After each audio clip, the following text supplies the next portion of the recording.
पिछले महीने पाकिस्तान आम आर्मी के साबिका अफसर और साबिक सफारतकार मेजर जनरल रिटायर्ड साद खटक साहब ने अपनी एक नई सियासी जमात पाकिस्तान आम आदमी मूवमेंट लॉन्च की है और साद खटक साहब के मुताबिक इनकी जमात अशराफिया की सियासत को ख़त्म करने और आम आदमी को इक़्तिदार में लाने के लिए बनाई गई है। मेजर जनरल रिटायर्ड जो साद खटक साहब हैं, श्रीलंका में पाकिस्तान के वो हाई कमिश्नर रहे हैं। इससे पहले उन्होंने 35 साल पाकिस्तान आर्मी में खिदमत सर अंजाम दी हैं। बलूचिस्तान और साबका फाटा में अमन के क़याम और दहशतगर्दी के हवाले से जो जंग है उसमें भी उनका बड़ा फ़ाल किरदार रहा है। आज हमारे साथ मौजूद है। अस्सलाम वालेकुम सर। वालेकुम अस्सलाम। बहुत कैसे हैं आप? ठीक वक्त निकाला। पाकिस्तान आम आदमी मूवमेंट ये अरविंद केजरीवाल से आपने मुतासिर होकर नाम लिया है? बड़ा है उसको, है ना, उसने आम आदमी और बड़ा उसको पजीराई भी मिली। बड़ा है, बिल्कुल बिल्कुल। तो इस मूवमेंट के बारे में क्या बताएंगे सर आप? देखिए जी, पाकिस्तान के 95% अवाम को बिलमूम और उस 95% अवाम में से वो लोग जो काबिल अहल, मुहिब वतन, तजुर्बाकार नौजवान, उन लोगों को जगाना है, झंझोड़ना है, हिलाना है और उनको आगे लेकर आना है। पाकिस्तान आम आदमी मूवमेंट के झंडे के नीचे उनको मोबिलाइज़ करना है और उनको बताना है कि इस 5% अशराफिया से इक़्तिदार लेके अपने और अपने मुस्तकबिल के और अपने आइंदा के नस्लों के तकदीर के फ़ैसले अपने हाथ में लेने हैं।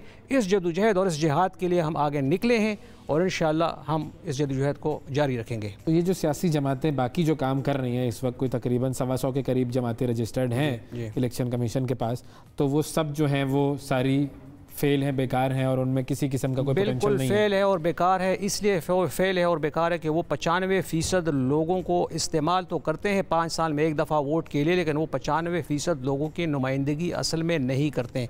इसलिए कि 95% लोग जो हैं वो सियासत से मुकम्मल तौर पर, अमली तौर पर बाहर हैं, बाहर रखे गए हैं, बाय डिज़ाइन बाहर रखे गए हैं, एक साजिश के तहत बाहर रखे गए हैं। सियासत एक गलीज़ खेल है, सियासत पैसे का खेल है, सियासत अशराफिया का खेल है, सियासत एक मुश्किल खेल है। ये कहकर हमारे बीच में जो काबिल अहल, मुहिब वतन, तजुर्बाकार लोग हैं इस वक्त अपने ड्राइंग रूमों में बैठ के कुड़ रहे हैं, रो रहे हैं, बेहिसी और लाताल्लुक़ की ज़िंदगी गुजार रहे हैं और वो आगे नहीं आ रहे हैं, नहीं आ सकते हैं, क्योंकि इस अशराफिया ने बाय डिज़ाइन इस सियासत को इतना उनके लिए मुश्किल बना दिया गया, नाकाबिल बर्दाश्त बना दिया गया। हमने इस टाइड को रिवर्स करना है, लोगों को बताना है कि आप असल में मैटर करते हैं। उस दिन नोट नहीं जाता बैलेट बॉक्स में, आपका वोट बैलेट बॉक्स में जाता है, लेकिन आपको किस चीज़ के ऊपर मजबूर करके, मोबिलाइज करके वो वोट आपसे डरवाया जाता है। लेकिन जनरल साहब वो जो वोट है और नोट है, वोट नोट के बलबूते पे दिलवाया जाता है। हमारी जितनी सियासी जमातें हैं उनका जो MNA MPA आप ले लें, उसके इलेक्शन पे जितना खर्चा आता है, लिमिट तो 20 लाख की है गालिबन इलेक्शन कमीशन की तरफ से, लेकिन जो करोड़ों अरबों वो खर्च करते हैं, तो आपका ख्याल नहीं है कि आम आदमी ये कैसे करोड़ों रुपए लाएगा और खर्च करेगा और उस स्टॉलवर्ड के मुकाबले में खड़ा होगा? हिस्ट्री में नहीं, इस पिछले लोकल बॉडीज़ इलेक्शन में नौशहरा के ज़िले का मिसाल दे सकता हूँ, जिसमें करोड़ों रुपए हुकूमती पार्टी के लोगों ने खर्च किए हैं, सारी हुकूमती मशीनरी इस्तेमाल की है, लेकिन उनके मुकाबले में ऐसे लोग भी थे जिनके पास न करोड़ों रुपए थे, न दफातर थे, न जलसों के लिए पैसे थे। फिर भी उन्होंने 40-42 हज़ार वोट लिए। कहाँ से लिए वो वोट? किसने उनको वोट दिए? लोकल बॉडीज़ के हवाले से मैं कह रहा हूँ, लोकल बॉडीज़ के हवाले से तहसील नाजिम का इलेक्शन एक MPA के इलेक्शन से बड़ा इलेक्शन है। तो इसलिए जो है वो 40-42 हज़ार वोट कैसे पड़े, किसने डाले? हम जैसे आम लोगों ने डाले, इसलिए डाले कि लोगों के ज़मीर जागे हुए हैं। तो ऐसी बात सवाल कैसे करेंगे? वो पूछेंगे भाई आपने जो है वो कैसे, आपने तो लोकल बॉडीज का में कभी काम नहीं किया जी, तो फिर कैसे आप अपने आप को प्रेजेंट करेंगे कि भाई कैसे काम नहीं किया? हमने लोकल बॉडीज इलेक्शन में हिस्सा लिए। जबरदस्त। हाँ, हमने हिस्सा लिया, हमारे लोगों ने इलेक्शन जीते हैं, हमारे विलेज काउंसिल के लोगों ने इलेक्शन जीते हुए। ऐसी बात है, हमने हिस्सा लिया, लेकिन हमने अपनी बसात के मुताबिक, अपनी लाइफ के मुताबिक हमने हिस्सा लिया। तो अभी आपकी पार्टी का अगर हम साइज के हवाले से बात करें, कहाँ कहाँ पाकिस्तान में आपकी पार्टी की नुमाइंदगी है, कौन कौन से लोग आपके साथ जुड़े हैं, इसके बारे में बताइए। पूरे पाकिस्तान के प्रोविंशियल कैपिटल्स में इस वक्त हमारा तंजीमी सिलसिला, तंजीमी काम शुरू है। वाह, बड़े मुनज़्ज़म अंदाज के साथ शुरू है। Yes, it is a beginning, शुरुआत है, हम कर रहे हैं, लेकिन ये है कि हमने नीचे से ऊपर के असूल के तहत हम लीडरशिप को लेकर आते हैं, मशावरत के असूल के तहत लीडरशिप को लेकर ऊपर आते हैं। जब मशावरत के असूल पर लोगों की मर्ज़ी के मुताबिक, इस्लामाबाद से टेलीफोन करके नहीं, लोगों की मर्ज़ी के मुताबिक जब लीडरशिप हम बनाएंगे तो फिर लोग उस लीडरशिप को ओन करेंगे, उस लीडरशिप के साथ डालेंगे, फिर पैसे की ज़रूरत नहीं पड़ेगी। लोग क्योंकि टीम वर्क के तहत साथ चलेंगे। पैसों की ज़रूरत पड़ती है क्योंकि ज़ाहिर है फंडिंग तो होती है हर पार्टी की। मैंने कहा इतनी नहीं पड़ती जितनी लोगों ने बना दी, ठीक है। लेकिन अगर पड़ती भी है तो जब लोग अपने कलेक्टिव एफर्ट के थ्रू जब करेंगे तो कतरा कतरा दरिया बनता है, फिर पैसे भी बन जाते हैं, सब कुछ बन जाता है। हम आसानी के साथ, हम सादगी के साथ जब इलेक्शन में जाएंगे तो इंशाल्लाह इतने खर्च नहीं होंगे जितना ये अशराफिया खर्च करता है। मंशूर क्या है? जैसे मिसाल के तौर पर अभी हमने अरविंद केजरीवाल की बात की थी, उसने तो कहा था कि भाई सबको पानी फ्री मिलेगा, हमारी पूरी सियासत का महवर फोकस कि इस पाकिस्तान में आम आदमी जो काबिल है, जो अहल है, जो तजुर्बाकार है, जो नौजवान है, जो आगे आना चाहता है, उसको आगे लेकर आना है। हमारे चेहरे आपको बता देंगे कि हम किसको आगे लेकर आ रहे हैं जब हम फील करेंगे लोगों को। तो इसलिए जो है हम उन लोगों को आगे लेकर आएंगे, उनको इक़्तिदार के ऐवानों में कॉन्स्टिट्यूशनल एवेन्यू पे उनको पहुंचाना है और फिर जाकर वो अपने मसाइल हल करेंगे। मुझे आप ये बताएं, हमारे ऊपर 73 साल से जो अशराफिया मुसल्लत है, जिनका हमारे मसाइल के साथ कोई ताल्लुक़ नहीं है, हमारे मेडिकल के मसाइल उनके मसाइल नहीं है, हमारे तालीम के मसाइल उनके मसाइल नहीं है, इसलिए कि उनके औलाद ना उन अस्पतालों में जाते हैं और ना उन तालीमी इदारों में पढ़ते हैं। मैंने गाँव के एक स्कूल में पढ़ा है 5 जमात, फिर 10 जमात गवर्नमेंट के एक हाई स्कूल से मैंने मैट्रिक किया है, फिर मैंने FA किया है, फिर मैं 37 साल फौज में मैंने नौकरी की है। मतलब ये मैं उस प्रोसेस में से गुजरा हूँ, मैं एक प्रोसेस में से गुजरा हूँ, आप एक प्रोसेस में से गुजर रहे हैं, आप एक जदोजहद कर रहे हैं। आप इस जदोजहद के बलबूते के ऊपर आप एक मकाम हासिल करेंगे, 10 साल बाद, 15 साल बाद आप पाकिस्तान का सरमाया बनेंगे। हमारी जिद्दोजहद पहली तारीख को शुरू होती है, 5 को खत्म हो जाती है। आपको और मुझे जो लोग खास समझते हैं और हमें खास कहते हैं, एक माइंडसेट के साथ हम खास लोग नहीं है, हम पाकिस्तान का सरमाया बन चुके हैं, हम पाकिस्तान को डिलीवर करने निकले हैं। लेकिन वो डिलीवरी जो है पाकिस्तान को, मिसाल के तौर पे हमारा इकोनॉमिक क्राइसिस है, बड़े बड़े सूरमा इधर उधर से मुल्कों से बुलाए गए, रजा बाकिर साहब बाहर से आए, वो नहीं कर सके उसका। आम आदमी पिस रहा है, पेट्रोल महंगा, गैस महंगी, चीनी महंगी, आटा महंगा, हर चीज महंगी, ये वो लोग नहीं कर सके जो इस मशीनरी को चलाने में माहिर हैं। तो जो टीम नहीं आएगी आपके साथ, वो कैसे करेगी? मैंने आपको कहा कि हम मेड इन पाकिस्तान टीम बनाएंगे, हम मेड इन पाकिस्तान माशी टीम बनाएंगे। नहीं तो वो इंपोर्ट, वही खान साहब भी कहते हैं हम इंपोर्ट करना, हम यही पाकिस्तानी लोग हैं जब वो अपने वजीर बदलते हैं। खान साहब हॉस्टेज हो गए, खान साहब इलेक्टेबल के चक्कर में हॉस्टेज हो गए, खान साहब वो तब्दीली ला सके।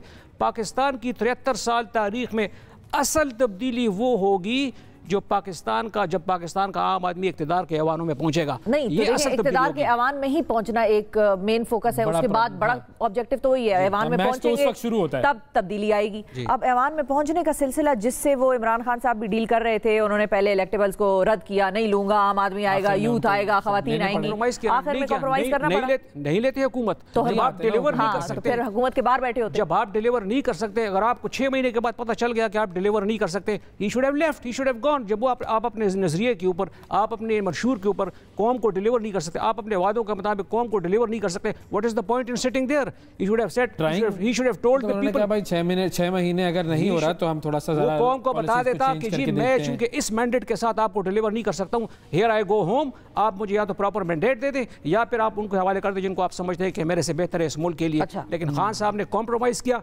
उसने इक़्तिदार को अपने पास रखा और डिलीवर नहीं कर सका, हॉस्टेज बन गया। अच्छा, डिलीवरी किसको हम कहेंगे, मतलब सियासी टर्मिनोलॉजी में? अब कुछ चीज़ें तो जो उन्होंने डिलीवर की हैं पाकिस्तान में पहले कभी नहीं हुई, सेहत कार्ड कभी नहीं आया, किसी को ख्याल ही नहीं आया कि आवाम की ये भी ज़रूरत है, लोगों को भी जा सकते हैं, बेचारे बीमार भी होते हैं। लेकिन आवाम तो कुछ खाएगा तो फिर अस्पताल जाएगा ना, कुछ खाने के लिए जब उसको नहीं मिल रहा है अस्पताल जाना सेकेंडरी, तो बाद में जाएगा। तो सही है, अब अभी तो खाने के लिए, खाने की चीजें तो महंगाई को कैसे कंट्रोल करेंगे? महंगाई, मैं गाँव के, हम तो कर्जों में डूबी हुई कौम है। महंगाई को ऐसे कंट्रोल करेंगे कि आप बड़ी बड़ी गाड़ियों को इंपोर्ट करना बंद कर दें, आप कुत्ते बिल्लियों के खाने में इंपोर्ट करना बंद कर दें, आप बड़े बड़े हाई फाई कॉस्मेटिक्स को मंगाना बंद कर दें। ये तो टैक्स लगा रहे हैं ना उस पर, ये कहते हैं कि कुत्ते बिल्लियों का खाना मंगाओ लेकिन हुकूमत को टैक्स दो। तो टैक्स पर नहीं देते ना, टैक्स बेस किधर है आपका? तो खैर काफी एफबीआर ने अपने सारे टारगेट पूरे किए हैं। आप शबर जैदी को पढ़ें, आप उसको सुने कि वो क्यों चला गया। तो शबर जैदी भी फेल ही हो गए, फेल हो गए ना, बिकॉज अशराफिया के स्टेक्स इन्वॉल्व है ना। अशराफिया चाहती नहीं है कि टैक्स बेस बढ़े।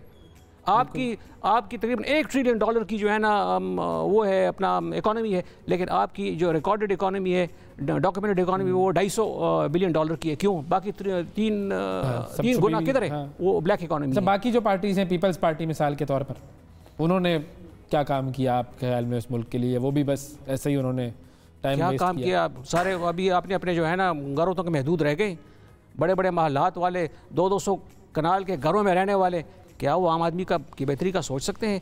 सोने का चम्मच मुंह में लेके होश संभालते ही पार्टी के चेयरमैन बन जाते हैं, होश संभालते ही पार्टी के सदर, नायब सदर बन जाते हैं, करोड़ों लाखों रुपए की गाड़ियाँ, साड़ियाँ, जूते पहन के जो है ना आम आदमी को भूख से कुछ मिलता नहीं है, और इन लोगों की ये हालत है, सारा कुछ उठा के आम आदमी की हड्डियों का गूदा तक निकाल के ये ले गए हैं बाहर के मुल्कों में। लेकिन सर क्या पाकिस्तान ही, हाँ बिल्कुल, नवाज शरीफ साहब की पार्टी भी वो तो बड़ा जिद्दोजहद कर रहे हैं, पंजाब की पार्टी है सबसे बड़ी।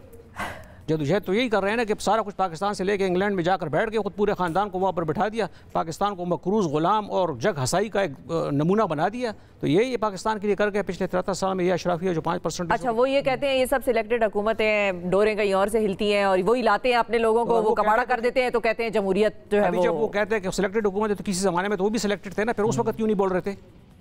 जब खुद रिसीविंग एंड पे थे, बेहतरी के एंड पे थे, तो उस वक्त क्यों नहीं? अगर ऐसी बात मान ली जाए तो खुद क्यों नहीं मान रहे थे उस वक्त? सही है। अच्छा, लेकिन सर एक और सवाल है मेरा कि क्या हमारी जो पाकिस्तान की प्रॉब्लम्स हैं सिर्फ पॉलिटिशियंस की वजह से हैं या बाकी भी कोई ऐसे मामलात हैं जो हमें ठीक करने जरूरी हैं? बिल्कुल जरूरी है। हमें पूरे क्या है, कौन लोग हैं जो पाकिस्तान के मसाइल का? पाकिस्तान की इस्टेब्लिशमेंट जो है वो अपना किरदार, किसी भी मुल्क की इस्टेब्लिशमेंट अपना किरदार अदा करती है, लेकिन वो लीड लेती है पॉलिटिशियंस से, पॉलिटिशियंस को रिस्पॉन्स करती है। जैसे पॉलिटिशियन मुल्क को लीड करना चाहते हैं उस तरीके से एस्टैब्लिशमेंट अपना किरदार अदा करती है कि एस्टैब्लिशमेंट वाले कहीं ऊपर से नहीं आते हैं, हमारे माशरे के लोग होते हैं। जिस तरीके से पॉलिटिकल लीडरशिप उनको चलाते हैं उस तरीके से एस्टैब्लिशमेंट चलती है। और ब्यूरोक्रेसी सेम, मैं एस्टैब्लिशमेंट और ब्यूरोक्रेसी की बात, सारे इन्हीं की बात। इनकी तो वो हम उधर से चल रहे थे ना, सिलेक्टेड इलेक्टेड, तो वो उनके लिए एस्टैब्लिशमेंट है कि ये पिंडी में बैठती है बस। Bureaucracy is part of the establishment. हां जी, बिल्कुल सही, वेदर इट इज सिविल और मिलिट्री एस्टैब्लिशमेंट। तो ये आपका जो है पूरा एक खाका है जी। हम इंशाल्लाह इस जदोजहद को जारी रखेंगे।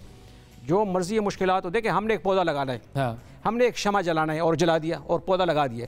अब ज़रूरी नहीं है कि इस पौधे का फल हम ही खाएं, ज़रूरी नहीं है कि इस शमे की रोशनी हमारी ज़िंदगी में फैल जाए। बिल्कुल हो सकता है कि आपकी ज़िंदगी में फैल जाए, हो सकता है कि इसकी लीडरशिप कल आपके हाथों में हो। हम तो चाहते ये हैं कि हम ये जदोजहद आगे चलाएँ।